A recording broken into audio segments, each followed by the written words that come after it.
কয়টি কাপড়ের ক্লিপ একত্র করলে সেগুলো আমায় রশিতে ঝুলিয়ে রাখতে পারবে? 5টি। ও 10টি।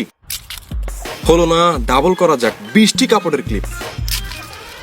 ধ্যাত্তেরি, এগুলো তো আমি ধুল খাওয়ার আগেই ছুটে গেল। এইবার 25টি।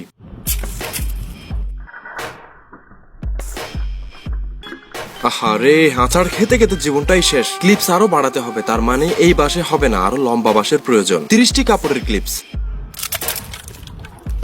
আজ আমার কপালে দুঃখ আছে। এইবার 35টি। এতগুলো দেওয়ার পরেও বরবাদ। 45টি। ও বেশ অনেকক্ষণ টিকে ছিল। চলুন এবার 50টি দিয়ে ট্রাই করা যাক। রেডি, 3, 2, 1। ও মাই গড, অবশেষে সকল কষ্টের অবসান হলো। 50টি কাপড়ের ক্লিপস আমার ওজন স্বাচ্ছন্দ্যে বহন করতে পারে।